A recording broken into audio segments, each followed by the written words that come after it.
Bueno, entonces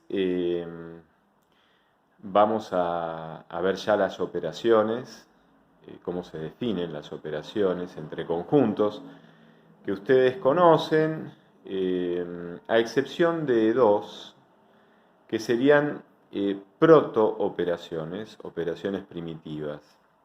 En principio se va a definir el conjunto potencia a través de un axioma, es decir, si X es un conjunto, el axioma del conjunto potencia lo que afirma es que existe el conjunto P de X, el conjunto de partes de X, el conjunto potencia de X, de todos los i's que están incluidos en X, de todos los subconjuntos del conjunto X. El axioma del conjunto infinito, existe un conjunto X que se define recursivamente, inductivamente, de este modo. El conjunto vacío es un elemento de ese conjunto X, y si Y es un elemento, Y unión, el conjunto unitario que tiene a Y por único elemento, también esa unión es un elemento de X. O sea que se está definiendo el conjunto infinito, pero desde el infinito numerable inductivo, que es el infinito más elemental de todos los infinitos, de todos los cardinales y ordinales infinitos. Aparece el axioma de unión, esto sí les va a sorprender, tiene que ver con una proto-unión.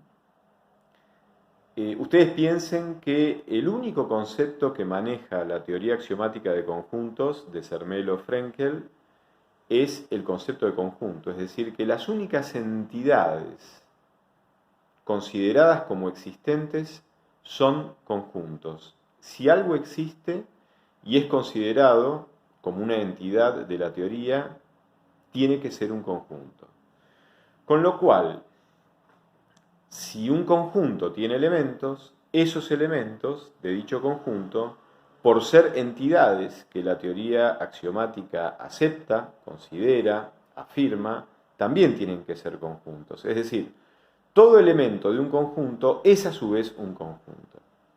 Entonces, la proto-unión del conjunto X, la unión de X, miren cómo está definida, son los Z, tal que existe algún U perteneciente a X donde Z pertenece a U. Es decir, que los Z de los cuales estamos hablando en la proto-unión de X, en la unión de X, son los elementos que a su vez son elementos de algún elemento que pertenezca a X. Esto lo tienen que pensar con atención, con paciencia y con detalle. Estamos considerando la unión de X como los elementos que están dentro de los elementos que están en el conjunto X. Del mismo modo se define el axioma de intersección.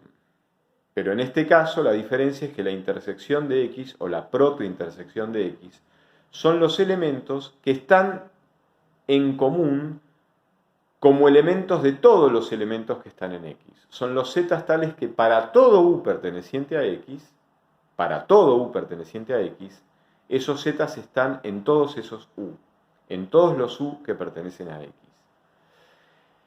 Desde esta definición de la protounión y la protointersección se deduce que la unión usual entre dos conjuntos X e Y, que ustedes conocen, es la unión, la protounión del conjunto que tiene por elementos a X y a Y. Y la intersección entre dos conjuntos X e Y, que ustedes conocen, es la protointersección del conjunto que tiene por elementos a X y a Y. Ahí les propongo el ejemplo, es decir, cómo sería la protounión del conjunto que tiene como elementos el conjunto AEOU, el conjunto IU, el conjunto 2, 3U. Bueno, son los elementos que están en alguno de los elementos de ese conjunto. Esa protounión es AEOU 2, 3.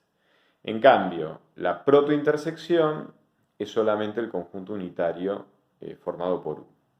Y por último, antes de que ya después les pase las fotos de la primera práctica, se construye atendiendo a ese axioma del conjunto infinito que se define recursivamente, inductivamente, se construye el conjunto de n0, que es el conjunto de los naturales añadido a los números naturales el número 0. Se define el número 0 como el conjunto vacío. Otra vez, las únicas entidades que aceptamos como existentes son conjuntos. De manera que el número 0 tiene que ser un conjunto. En este caso es el conjunto vacío.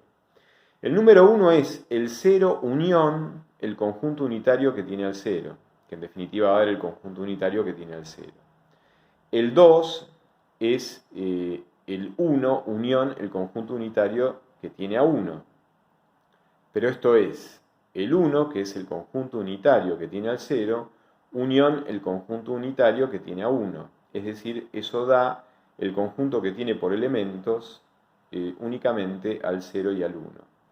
Y supuesto definido el número n, se define n más 1 como la unión de n con el conjunto unitario que tiene por elemento único a n, para hacer esa recursividad de la cual habla el axioma del conjunto infinito.